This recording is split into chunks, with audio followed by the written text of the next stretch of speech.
Video chat is ready to begin. All right, welcome there. There was something a little weird. My producer, I couldn't speak to my producer. He had disappeared for a moment. So it was a surprise that it all started all of a sudden. But now we're started. Welcome to the CISO Series Video Chat. My name is David Spark. I'm the producer of this show. Actually, I take that back. I'm the host of the show. The producer is Andrew. I always say producer, but I produce a lot of other things. But producing the show is Andrew. He's doing that. Joining me for this discussion today, which is hacking build versus buy automation, is Scott Eigenheis. He is the head of security with Helix. He is the one with the earbuds in his head. If you don't see those, you can also see the lack of hair on the top of his head too, as well. Also joining us is the CEO for Aptable, and that is Chaz Ballou. Chaz, thank you so much for joining us. And also a huge thanks to Aptable for sponsoring this very episode of the video chat. All right, let me go through all the mechanics for you right now. That is, one is I want you to all please send in your bad ideas. Send them in. We need your bad ideas. So we need bad ideas for the topic at hand, which you know is build versus buy automation. So hit us with as many as possible, because at 30 minutes past the hour, I will challenge both Scott and Chaz to explain why they want to implement your bad ideas. And at around 25 minutes past the hour, just beforehand, there'll be a poll up where you get to vote on your favorite bad ideas for that matter. There is a link below where it says join us next Friday, 10/30/20 for hacking bad threat modeling. So if you click on that link, it will not take you out of this at all whatsoever. You'll still be in this video chat, but it'll allow you to register for next week's video chat, which I should mention, October 30th, 2020 is my birthday. So you can join and wish me a happy birthday if you would like. At the end of this, at 11 o'clock Pacific time, we are going to do our meetup. We're not going to do the icebreaker. We're going to do the Toucan platform, which is simulate sort of a virtual party. If you were here for our anniversary show, we use the Toucan platform. So it's fun. It's a different way to do a meetup, and I think you'll have fun with it. And last thing I want to mention is anyone can join us on video. Just type "bring me on," and Andrew will try to bring as many of you on video to either ask a question or make a comment. And you can also ask a question in the ask a question option. Actually, if you write something with a question mark, it'll say, do you want to ask that as a question? And I will, my guest will try to answer as many of those questions as possible. All right. Enough of that, of me talking. Let's get to the very topic at hand, and that is hacking build versus buy automation. And I will start with you, Scott. What are the factors that go into a build versus buy decision? I think there's a couple of important things. First is, how big is your company? And what kind of staff are you going to be able to attract and retain in order to build automation or buy solutions at hand? Okay. And I'm going to take this to Chaz. Is the build versus buy automation a lot of people think of it as a rather simple decision, but it is not necessarily, is it? I mean, I agree with Scott that it depends on the size of your company. If you're really small, you may not have a lot of options either way. And as you grow and as you add the ability to either hire or invest in vendors, you have to think about a bunch of different things. I'm sure we'll talk about a lot of these, but there's a maintenance cost for everything, which I think was a bit of what Scott was hinting at. You have to be prepared. Is that the big doozy? Is that the big doozy, the maintenance cost issue? If you're gonna hire a team to build internal automation tooling and invest that cost, if you're not prepared to maintain it, you're going to lose the value of that project and that investment over time. If the system that you build, breaks, becomes unreliable, becomes ignored, things like that. Do me a favor, Chaz, your video and audio is completely out of sync. Just refresh your browser. I think they may solve the problem. Let me take a question to you, Scott. Give me an idea of a classic build versus buy decision that you've had to make, and what was the process you went through? I think you can compare and contrast large companies versus small companies in that scenario. So if you're a large company, you already have a SIM solution in place. It's well set up, and you're ingesting all of the data feeds you need. Then it's a kind of a natural step to start looking at what kinds of things can we now automate. If you're in a smaller company, a smaller shop, less talent that can develop your automation and maintain it for you, then I would personally be more reluctant to build a lot of the automation. I would be more looking at tools that I could leverage that have automation capabilities within them. So a obligation everybody has, it's kind of table stakes now, is the compliance game. So I want to get a SOC 2 Type 2 report for my organization to reduce sales friction. How can I do this easily? So I'm going to look at a compliance tool set that has some sort of automation capabilities, has APIs, integrates with, at least a significant number of the tools that I'm going to be pulling evidence from. And then I would pursue that as a buy approach versus a build approach. Okay. So let me ask you, Chaz, what are the most classic or the most needed areas for automation? Depending on the size of the company, I'd say the way that we see a lot of companies today dipping their toe into automation around compliance and workflows related to compliance first starts in kind of IT. A lot of organizations are getting into and starting to use single sign-on, starting to use provisioning back and forth, and that's one of the things when we recently recruited an IT director and interviewed a lot of candidates and got a lot of perspective on our company is just around 60 employees and going to 150 or 200 in 21 probably. And so we're kind of in the under 100 and growing category. And a lot of the the basic roadmaps that candidates were putting together and these conversations we were having was a path to automation through IT,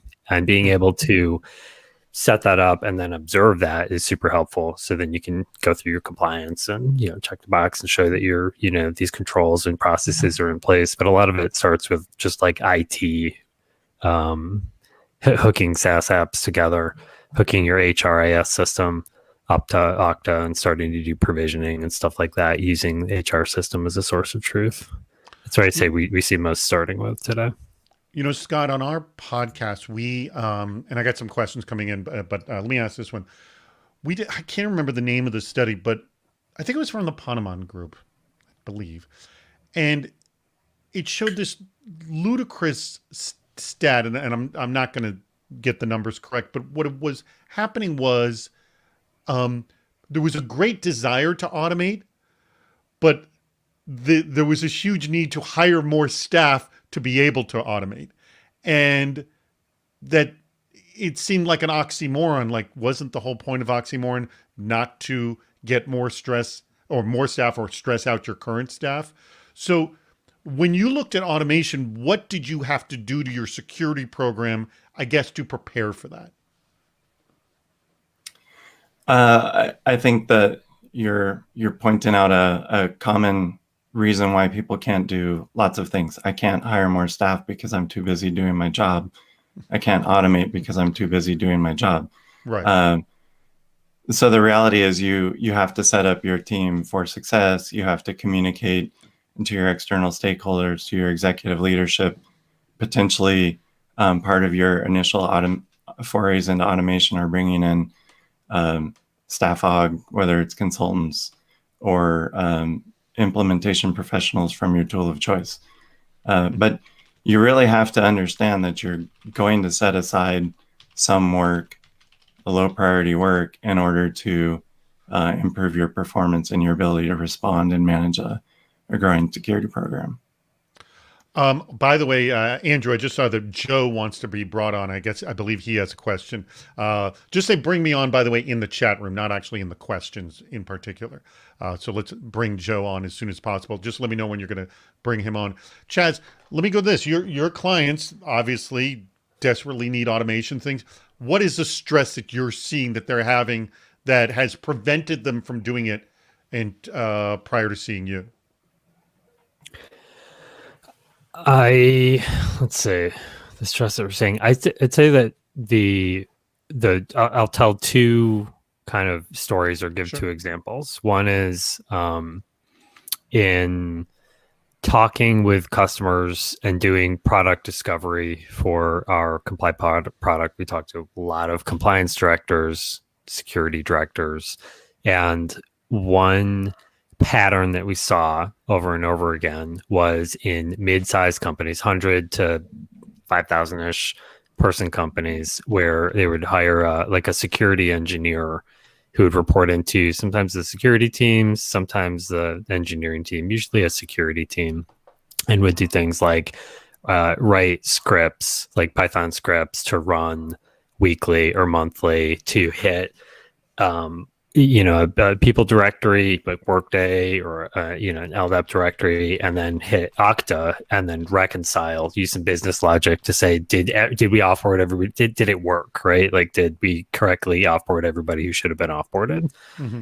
And that's a pattern we've seen across a bunch of different organizations. That requires hiring an engineer, like a full-time engineer, to work on that stuff. And what we see over and over again is that all of the business logic and the automation that they're building is usually kind of like one-off. They have to, that engineer has to figure out how to write their script to wire these two systems together. And that introduces fragility into these maintenance costs, because when that engineer leaves and somebody else needs to figure out, like, how do we run this suite of like 100 Python scripts, and what happens when it breaks, and how do I know it actually got done?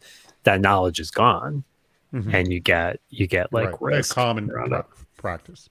All right, yeah. Joe, we have Joe on who has a question, a comment, or he's going to tell us what's on his Kanban board. One of the other. We're going to find out. Too many things. Joe, and by the way, feel free to identify yourself. I just know your first name. I am Joe McManus, and I am the Chief Information Security Officer of Drizzly, formerly the head of security for Ubuntu Linux, and a researcher at CERT at Carnegie Mellon. Awesome. Thanks for joining us. And so I just had a comment on the build versus buy, which I hadn't heard brought up yet, which is one thing you're doing build versus buy, besides just the initial cost and sort of the maintenance, it comes down to, can you actually build secure and scalable software? Are you solving for the problem right now, right in front of you? I know I think Chaz had mentioned, sorry, I had to look at my screen there, Chaz, sorry. Chaz had mentioned you bring in, a company will bring in a security engineer who starts whipping up some Python to glue some things together. But, is that security engineer really a software engineer? We're all security people, but I'm not sure about how much of your time you actually spend slinging code these days. But, are you actually implementing the best practices that we preach to other people? Is it, thing like that? So I think that comes in the build versus buy. Is it going to be part of DevOps, part of IT, or part of your core engineering group that's going to maintain that code going forward? Oh, so that's a good point in that it's not just, the resources, but where are the resources and what department's going to be dealing with this at the time? Let me throw this to both of you, Scott and Chaz, and stay on Joe well, actually, Joe's gone now. Anyways, it's all right. Chaz and Scott, have you had these very specific targeted questions? Yeah, and bring Chaz back. Excuse me, Joe back. And I'll start with you, Scott. What department's going to be dealing with this? I mean, how well is that orchestrated, I guess? Yeah, and again, it depends on the size of the company, right? You look at Google versus a smaller, somewhere in the 5,000 persons. You bring on a software engineer into a security team. Who's going to mentor this person? How do you ensure career growth? Do your security engineers know good software development practices? Do they know the best tool sets? So how do you manage that? If you put them elsewhere in IT, then you have a different kind of conflict.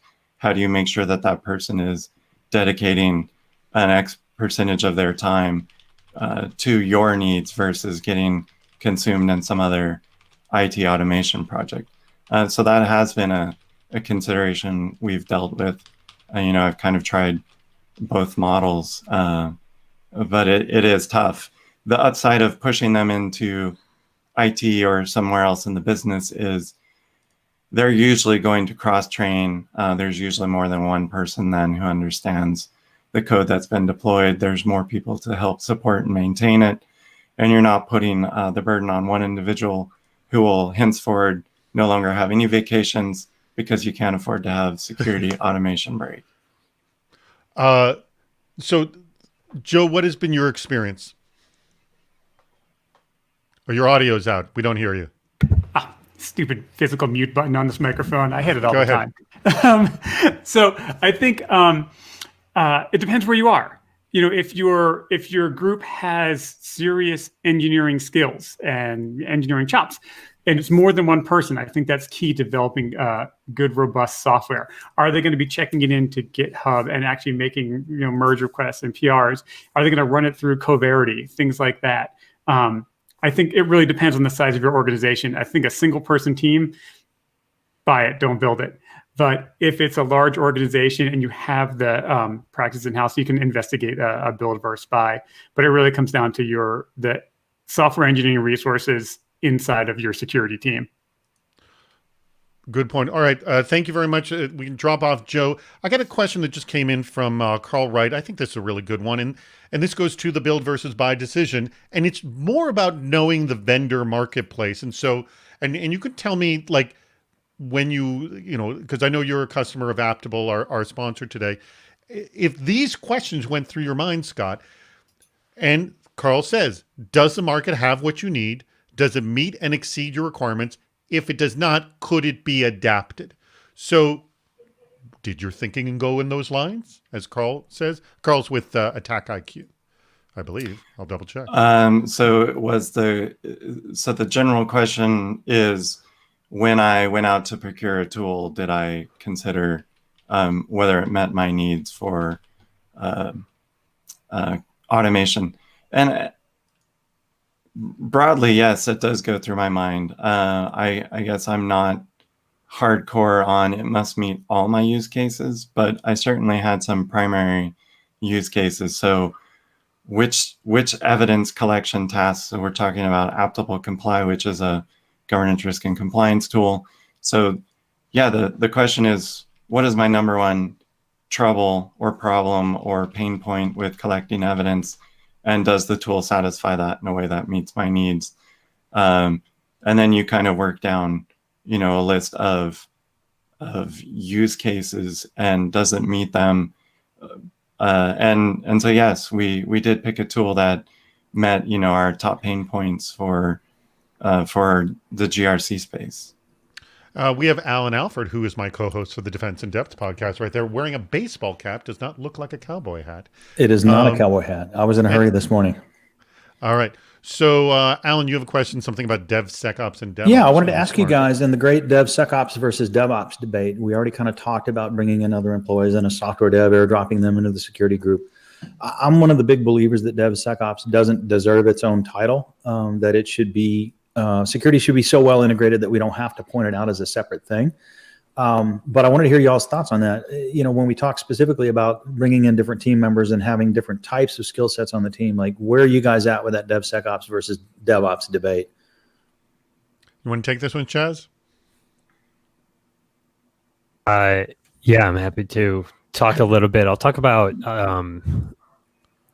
to put it in context. I can't pontificate. I'll just give you our experience and some of the experiences we've seen from customers. So we have a roughly 60-person team that's half R&D, so half engineering and product and design, but it has a heavy engineering presence. And we run a DevOps style production model that's light on dedicated ops and support engineers and heavy on developers fixing their own bugs and helping support their own applications in production.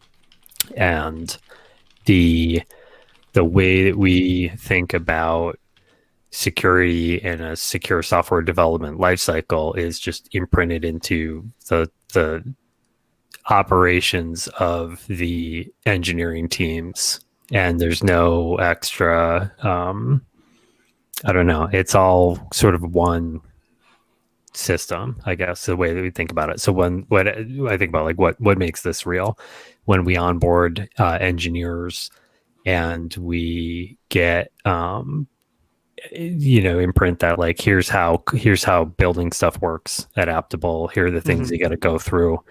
There's a big section of it that, like, here is how we do pull requests and merges, and here's how code flows to production, and here are some of the checkpoints along the way, and here are explicitly, like, the safety standards and the types of concerns that pop up. Here are bug fixes and examples of things that happened, that engineering could have caught before they happened, and here's how we changed our processes to do, whether it's pull request reviews or adding test coverage or introducing new services and vendors into the deployment pipeline.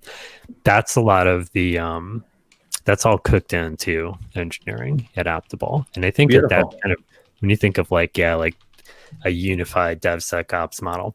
That said, we do a bunch of stuff that kind of falls outside of core software development. So, like, we do vuln scanning and instance scanning. We're doing pen tests on a regular basis, and we do those over 2-3 weeks at a time. It takes significant time to prepare for, and the engineering and software teams contribute and help with a lot of that. But there's a bunch of legwork that ends up getting needed, that's outside of just like shipping the next feature for Scott or other customers. And so we're hiring for a security engineer now who will work as part of the engineering team, not a separate security organization, but be able to help with more of that. And we have a team of we call them data protection advisors, but basically compliance analysts, and we're hiring for those as well. And they can help with more of less of the engineering specific stuff. But that's outside of the process are those guys? Outside of core software development process, I mean, they don't participate in the agile, like, scrums and sprint updates and stuff like that. They're not meeting with product design and engineering to talk about what features are upcoming or roadmap planning or things like that. So, but they are involved in all of the customer operations, and then we have a security operations group that's cross-functional, that is sort of like the main list for there's like we do a monthly security review where we go through all new issues, old issues, work in progress, at like an accountability sort of function within the organization. And that's the main communication and collaboration sort of frame or function for, and we're a 60-person organization. This I guarantee this breaks at like 100 or 200 or something. Right. This is like a sample size of one here for us. But that security ops group consists of representatives from engineering, from the product teams, from the DPA team. And that's where we get together and talk about, like, okay, what are our security objectives? How are we doing on these? How's the work that we're implementing? And some of it may be, buy this, add this IT vendor. Like, we're going to start using Better Cloud soon, which I'm looking forward to. Speaking of like buy versus build automation. Right. How's that work going? Selecting them, getting them through.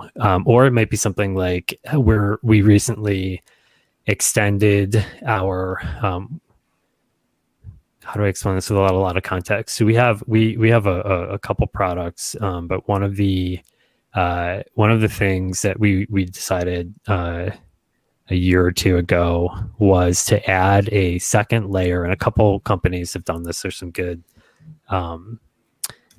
some good blog posts about systems like this, but basically to add a second layer of confirmation when a member of our ops team SSHs to a prod box, to have like an out of band confirmation on that. So we have an application that when the access event occurs, goes off, we have separately a SIEM system that trickles through an application that hoovers up the SIEM logs, notes the event, and then finds in Slack that person and says, "Hey, was this you? Just confirm that this was you. I think this was you, but just click here." Right. And it gives them like 10 minutes. And if they don't, there's a bunch of examples of, we didn't come up with that idea. There's a bunch of examples of that.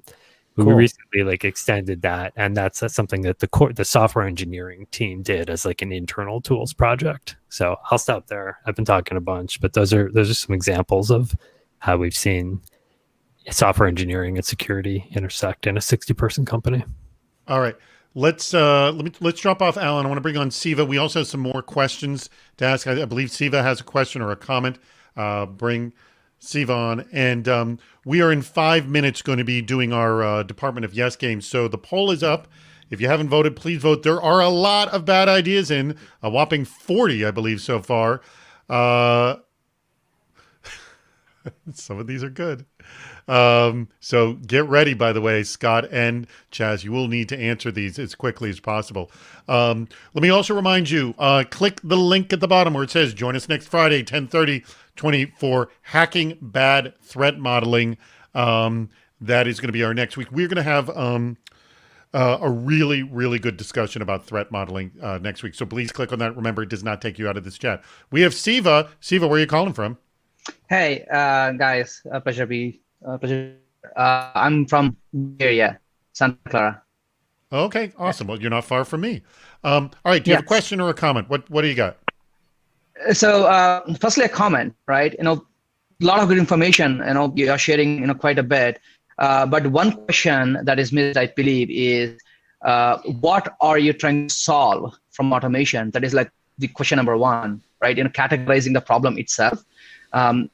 Taking it one level higher and asking, are we trying to automate people, process, technology?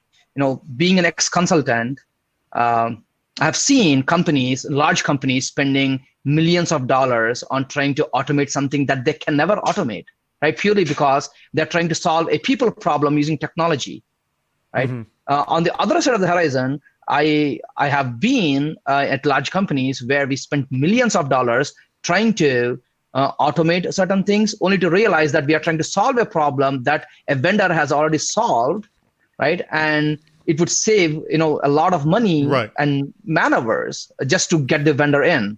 This gets to the question that we had earlier, or that I had asked Scott about, whether I think whose question was that? Hold on, I'm going back looking, but the question that came in from Carl Wright over at Attack IQ. It's like, is the market dealing with this? Let me actually throw this question to you, Scott. This people process technology issue, we all know this.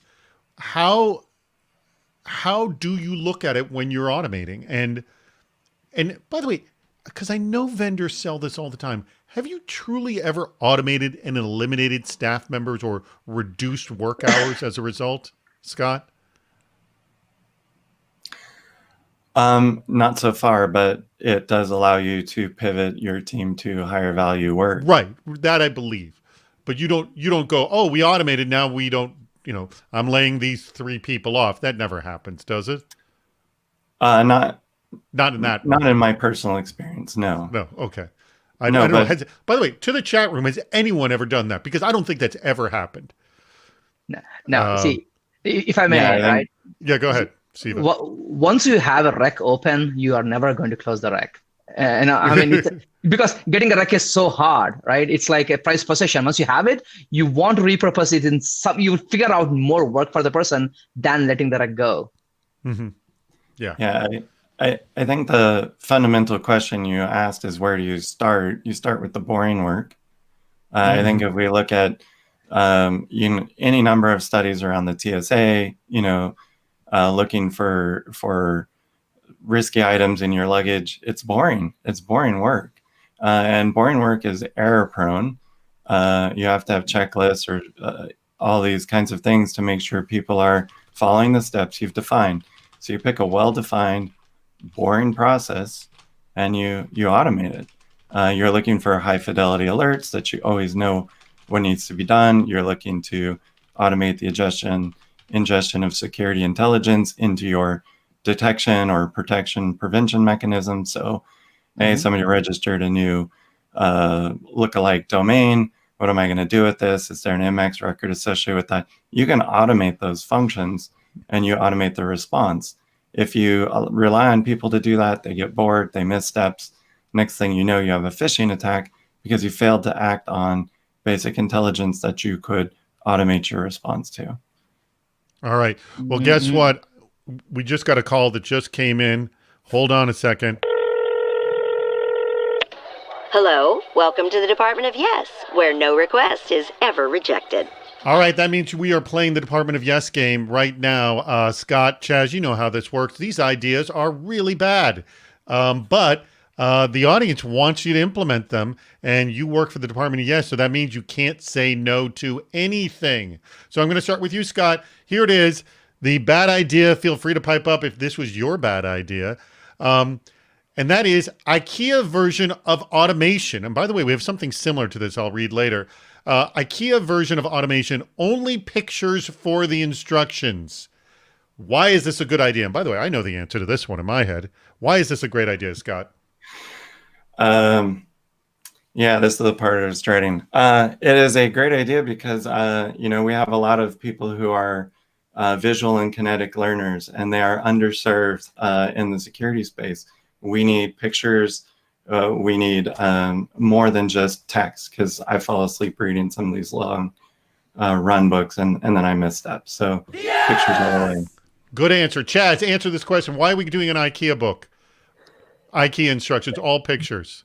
I mean, the world is flat. Like, you have to be able to communicate to everyone, and being limited by picking a language, just one language, it's too restricting. We need to think broader. We need to, have we need to paradigm shift or, think. You know what? Don't worry, you got the answer. I will throw in the other thing. The reason, the item that nobody mentioned is it's going to save on translation costs as well. You will not have to. And someone also, by the way, threw out a very similar comment was, or bad ideas, use Lego instructions to build, since everyone can understand simple step-by-step. I'll tell you, this is really not that bad idea, because I create videos explaining how I do things for my platform, and I just do it for internal videos for that matter. All right, let me see here. I'm just looking for the other, I'm one of them I'm not going to do. Jeez. All right, here we go. All right, here. This one is so bad and so inappropriate too, but we're going to do it anyways because it got 5 votes. Here we go. I'm throwing this to you, Chaz, first. You got to answer. Buy your automation only from countries on the terrorist watch list. Why do you want to do that? Chaz, go for it. Everybody needs friends. Look, I'm just saying, everybody needs friends in the spirit of, whatever, global world peace. You handled that pretty well. Everybody needs friends. You're right. We all want to be loved. All right. Scott, how are you going to do this? Buy your automation only from countries on the terrorist watch list. Is it fair for me to say that I think that's a fantastic idea? I would use that automation in my honeypot network, and then I would collect the intel and leverage that. Honeypot network. Bravo! Very good. I didn't even think of that. Even better. By the way, I'm going to kudos to you. Hold on. I'm going to give you a... We've got a winner. That one goes to Scott, hands down. Good job, Scott. All right. We're going to go back to the show here, and we might have 1 or 2 bad ideas more. So if you've got... if you haven't voted yet, please go ahead. Unfortunately, this system does not allow you to vote more than once. All right. Let's go back to our questions here.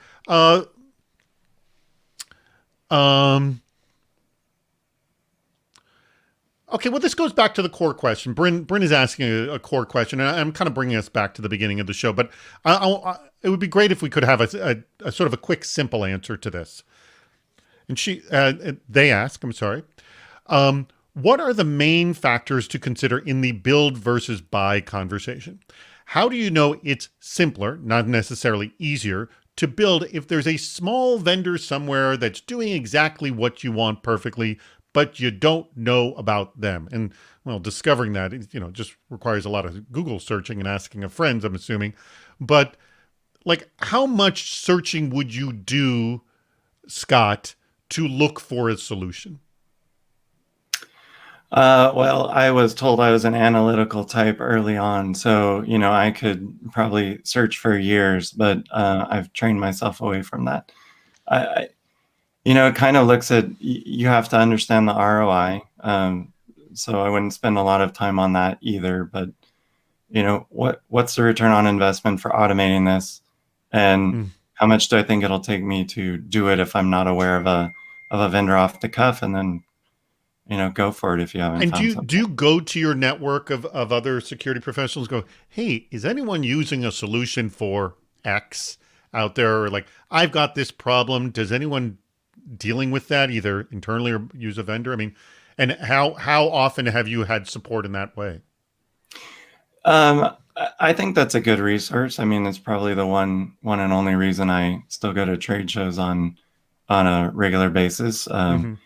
Gartner analysts, if you have them at your beck and call, are a great resource as well. But yeah, peer networks are a great way. So I would say you really shouldn't make that final decision until you've bounced off a few of your peers. We all have them there. They're easy to get a hold of if you don't. Let me ask you this question. This comes from Steve Gigeri. I hope I'm pronouncing your last name right, Steve.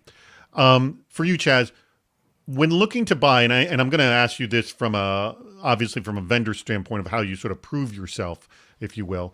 But he writes that when looking to buy, how do you determine a security automation tool doesn't have its own operational overheads that will actually make operational debt worse? So I guess, how do you sort of explain, like, we're here to help automate it, but let me reassure you, we're not going to create more work on your side, even though this is quoted automation solution. And this harks back to my earlier comment, like the oxymoron of people needing to hire more staff to do the automation.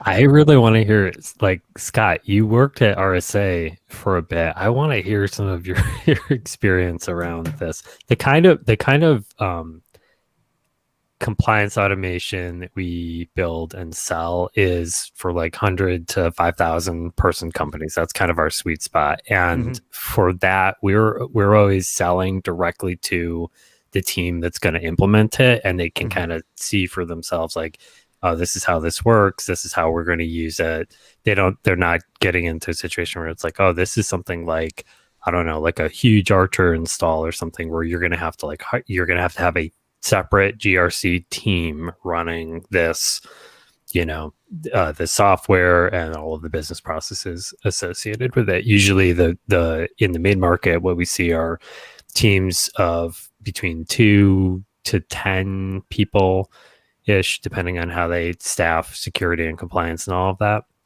And they're usually able to get what they need from the kind of product that we make, which is like a GRC system with integrations and automation, just kind of by themselves. I'm really interested here. I don't think that that's true, though, for larger companies and as the organization gets bigger. Do you want to speak for RSA, Scott?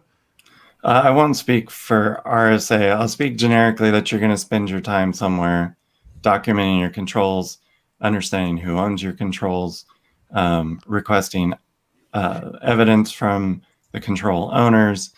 So you're either going to write, you're going to manage complicated spreadsheets, or you're going to put it into a tool. So the tool shouldn't be much harder than your spreadsheet. If you're new into this space, if you're a brand new company and you don't have a security team or a big security team at all, buying a tool where processes, procedures, control statements, and policies are already written for you, you've just saved yourself a lot of time and money. Yeah, you can go find it out there on the internet somewhere, or you can buy it as part of a system that's already done for you. This question from Dustin Sachs, I'm going to set it up with, I would like to believe that there's companies who have become so efficient that they have achieved this level. And he asks, Is there a point where an organization can implement too much automation such that a diminishing return issue arises? Has anyone gotten to that point yet? What do you think, Scott? I haven't been part of an organization that's over automated. I think it's easier to end up, we talked about this earlier, end up in a company where we've automated things and then the people who wrote it left. Yes. That's more common in my experience. Okay.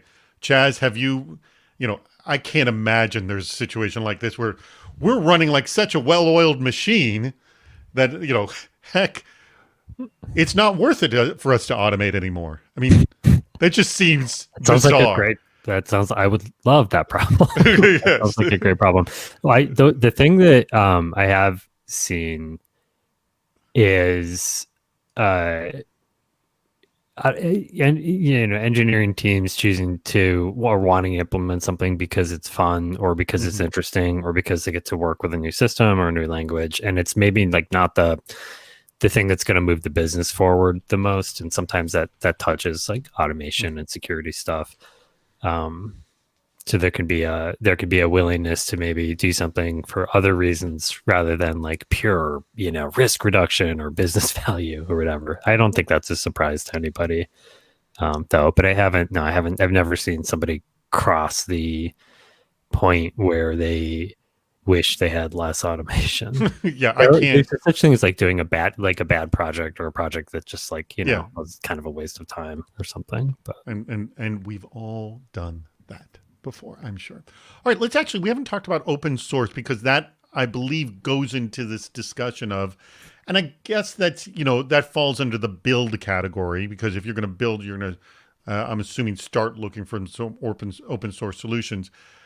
Chad, or actually, I'll start actually with you, Scott. Scott, do you have open source solutions in your security program?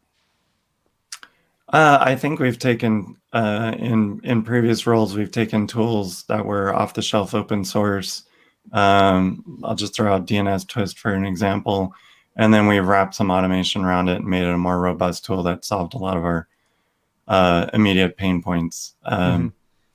There are other tools in the incident response space that are open source, like the Hive, for example, where you can build out incident response capabilities, data enrichment. So I think there are viable candidates out there. Google has released some great open source tools in both incident response, endpoint detection response, as well as I'm less a fan of their compliance solution that they open source, but there are great tools out there. Okay. They do require know-how and talent, so there is a cost to implement those tools. That should be understood. Okay, more questions that are coming in right there. I'm going to ask this again of you, Scott. Are there areas of business that are bad candidates for automation? There are. You can automate. And that, by the way, comes from Dustin Sachs again. That came from Dustin as well. Yeah, you can't. We still haven't reached the point where you can get rid of humans. You can augment humans. I think you can automate data enrichment, but I don't think you can completely automate threat hunting. There are just things. You have low fidelity alerts that come up that are important alerts that need to have a human look at them. So I don't think we're not at a point where you can completely eliminate humans yet. The final, I'll throw out just like risk assessment and making the final judgment on like what are we actually going to invest in is often one that like there's so much just crap out there around like, oh yeah, let's like give you these risk scores and algorithms and profiles, and ultimately you have to make a human judgment about what are we capable of. Is this worth it? We internally say like, is the juice worth the squeeze a lot? Which is like, is this one of the things that where the cost is worth it? And those types of, I don't know, there are probably other administrative or other procedural things that there's just bad candidates for automation, but you'll see a lot of, people who will take your money to sell you bad dashboards about risk and things like that. Excellent. All right. Question from Ross Young, who's over the CISO over Caterpillar Financial Services. What can be done to make sure we turn off support for automation that we maintain, like canceling bad software licenses? Oh, that's a good one. I'm sure there's a lot of that stuff kind of hanging out there. Any tips to help organizations get better at retiring applications as a core competency? So I gotta say, we just launched this week. We're launching our vendor management module. So follow up on make sure that there's somebody assigned to the application as an owner. Make sure you follow up on them and say, hey, are you still using this? Do you need this? Can we shut it down? Have a process for cleaning them up. Making sure that if it's a SaaS vendor, that your account's closed, that your data's out. But I mean, a lot of this stuff is like you could do it with sticky notes. You could do it with a calendar reminder, but it's nice to have a system for it. All right, Scott, anything to add to that? By the way, the perfect timing for you, Chaz. Anything to add to that? I haven't seen any great things. It does become a kind of a, you need to know what you have. If you don't know what you have, it's a vulnerability. So if you have automation running out there and nobody's aware of it or what it does, it's a potential vulnerability. It's running on some code, some system. So inventorying what you have and reviewing it annually and turning off things that are no longer valuable is kind of the best direction. You should have an asset inventory, and that should include more than just physical assets. Software assets should be in there as well. All right. So my apologies. I did not quote the person who asked the question about open source. So I believe it was John. Was it John? I mean, it was Pipe Up. My apologies for not quoting you appropriately on the question that just came in. All right. We have, just so you know, we have 13 minutes left. And then immediately after this, we're all going to go over to Toucan. So that link at the bottom will change if you have not clicked on it to register for next week's video chat. Again, my birthday. Obviously, you want to be there. And please join us for that. But also the Toucan thing, and I'll explain that just before we get there. And when we get on Toucan, if you haven't joined, it's a different sort of thing. And it kind of simulates a virtual party, if you will. It's kind of fun. It's really fun. Anyways, so let's go back to the question. We have a couple more questions here. Another one from Carl. Oh, no, I'm sorry. I'm looking at the answer questions. Sam Small asked this question. I don't see any talking about SOAR RPA as a new attack surface. With automation platforms having access to credentials, tokens, and other types of secrets, what are your thoughts on these platforms being the source of new and opaque vulnerabilities as attackers possibly hijack workflows and automation systems? Oh, that's an interesting question. Is this something you're dealing with, Scott? I think that people have been dealing with it for a while. I mean, when I was working heavily in the utility space, we talked about, well, we'll just create a big button that disconnects our grid from the internet if we're under attack. Well, how do you keep somebody else from pushing that button? We've had similar conversations in some of the companies I worked around. How would we disconnect our office in China if they were to be raided or something? But it always comes back to the question of, how do you keep somebody else from running your automation in an adversarial way? And it should be part of your evaluation checklist for any solution you're buying, and it should be a requirement in anything you're building yourself. How do we secure this? How do we minimize the risk of our automation tools? Again, it might come back to some of the riskier things you don't automate. You automate the lower risk, boring stuff first. So I can't. The thing I'm thinking about is, what is it? Like a month or two ago, there was a Twitter hack, and I did not follow up on the confirmation, but it was suspected that like an internal admin dashboard had been compromised, didn't have MFA on it or something. Just thinking about you're building internal tooling, you're building something, an investment in something. It's supposed to make your life easier, and it ends up coming back and biting you and causing a security issue or headache. But also, let me just also say, technology in general, for our personal lives and professional, it's always sort of playing this balance between making our lives easier and more complicated. And we're always dealing with this, even before we go into a grand automation scheme as well. So, it's a difficult task. Anyways, okay, we got 10 minutes left. Let me throw another bad idea at you. Let's see if we've done some more polling. If someone's jumped on here. Hold on, I'm looking. I like this one. This is a good one. Okay, get ready for this, Scott. And by the way, kudos on your last answer as well. I'm setting myself up to have a... No, not fair. I want you to hit this one out of the park. All right, here we go. I'm just seeing if there was any others that was better. All right, build a machine learning tool to buy automation and hire people to manage the automation. So it's a tool that will automatically just go out and buy automation tools, and then you're just going to have to hire people to manage that. Why do you want to implement that? I want to implement it for a couple of reasons. I guess the first reason is I need something for the people to do once I've automated them out of a job. So you get automated out of a job, your job is now to support the automation.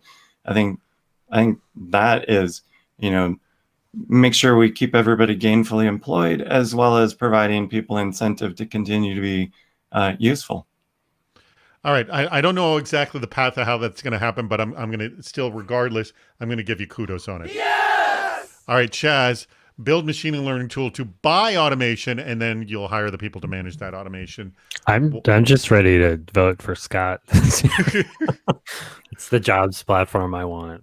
All right. Awesome. I'm sorry. I mean, vote for Scott for president. Like, elect Scott to run. There you go. Scott is not on the ballot. I don't suggest you write him in at all. Scott, hate to do that to you. No, please do not write me in. I've already lost all my hair, so what else do I lose after 4 years of presidency? All right. We have about 8 minutes left. We're just going to wrap it. Let's do this. Let's because we can wrap this. Let's just get a few closing comments from both of you, and we may wrap this up a couple minutes short, and then hop over to the Toucan platform. Let me actually see the very last question. You know what? We got one last question, and who is this from? From Roman Schachter. Let's ask this last question. Start with you, Chaz. Where in AppSec do you look for automation? At the edge, internal services, or APIs? And I guess this would be order this 1, 2, 3 in your way. Where does application security need automation? At the edge of computing, internal services, or via the APIs? What do you think? In terms of architecture, when I think of like where do we get automation and where do we look for automation in app security, a lot of it is related to the DevOps discussion that we had before around software engineering. We invest in like the building of the application and the security that goes into the design and development of that software, and then monitoring and confirmation. If we think like a control is in place, there's a bunch of programs, either like I mentioned, like logging programs and notification and monitoring hooks that might let somebody know, or like trying to there are good frameworks that breaks stuff like this out, or like things like pen testing and going in and like probing the security and the properties of an application, versus like when that application is deployed and is operational, where at the network and you in our architecture, where do we see that? That's the first thing that pops into my head. If that's not clear answer, if somebody wants to know more about how we think about application security, but I think of it primarily in terms of application development and then verification. All right. So everybody, right now, the link has changed at the bottom of the screen. By the way, we have just 5 minutes left, and I'm going to have the two of you have closing comments. I want everyone to click on that link right now. That is going to take you into the Toucan platform. I'll explain it very quickly now, and then I'll explain in the Toucan platform what it is. We're all going to be a bunch of floating bubbles. You can click on a bubble to have a conversation. You will also see some 4 bubbles that have text in them. One that says audit preparation, one that says vendor management, another one says user access reviews, another one says AMA, ask me anything, with Scott from Helix. Scott, I suggest you click on that bubble first. So click on any of those bubbles, and then you could be essentially in that conversation for that discussion as well. But now so go ahead and click on that to join us in the conversation. And anytime you want to click and join a conversation with somebody else, you just click their bubble. Again, make sure you have your video camera and your microphone ready, because then you'll chat with them. And then you can join multiple people. So it's not just 2 people having conversation, 3, 4, 5, I think dozens can have a single conversation. All right. Sorry, let me wrap this up. In a minute and a half, Scott, any advice that you have for the community on this very decision of build versus buy, and why they should come and chat with you in the Toucan? I think it's not a one or the other. Honestly, that's the big point I would make. You're going to build some, you're going to buy some. At some point, you might have enough automation you want to consolidate it somewhere, but don't get too hung up on the build versus buy. Mm-hmm. And you should come and chat with me because I got all the ask me the Department of Yes questions. So I'm obviously great at spinning yarn. Chaz, which of these bubbles are you going to be in, by the way, vendor management, audit preparation, or user access reviews, or is it going to be a different bubble for that matter? Why should they talk with you? And any last thoughts people want to have? I want to thank Aptable again for sponsoring this video chat, and what else they might want to know about Aptable for that matter. I'll go and I'll probably hop in a couple. I'll go in whichever one seems like I could be most useful in. One of the things that I find most helpful is hearing stories about, you said build versus buy, and you in a general audience, that could be small companies, medium-sized companies, enterprises. There's a lot of different ways to think about, automating compliance, automating security operations. I think one of the most helpful things is hearing actual stories from whether it's security teams, software engineering teams, IT teams, because I'm constantly surprised how you can start doing both pretty early, even if you only have, what Amazon calls like a 2 pizza team, 5 people, 10 people. I don't know. I've seen it's surprisingly easy to, and costs less than I thought it would be to buy Okta and implement it, to start investing in IT automation, even earlier than I would have thought possible. There's a ton of opportunities. That's a good point. It is, you can actually start very, very early on, and actually probably also lays the groundwork for the sort of the branding further on. Yes. Yeah, we have a pretty small IT team that's done an extensive amount of automation using Better Cloud, for example. So there are great platforms out there for small teams. Awesome. All right. We are just, by the way, I'm going to wrap this sucker up right now. Everyone, click that link. Now I already see a bunch of people are in the Toucan as well. By the way, I made another bubble called production for my producer, Andrew. If you want to talk about production with him, he's always there with some great advice as well. So I want to thank, again, our guest, Scott Eigenheist, who is the head of security over at Helix, and also our sponsor, Aptable, and our CEO of Aptable, and that is Chaz Ballou, who here as well. Thank you, everybody, for being so active in the chat room, for fantastic bad ideas. I will announce the winner next week. I actually don't know who submitted any of those, so that's good. I hide that because I don't want to be essentially swayed one way or the other. Anyways, join us over right now in Toucan. I'm going to shut this down. Shut it down now, Andrew. Thank you, everybody.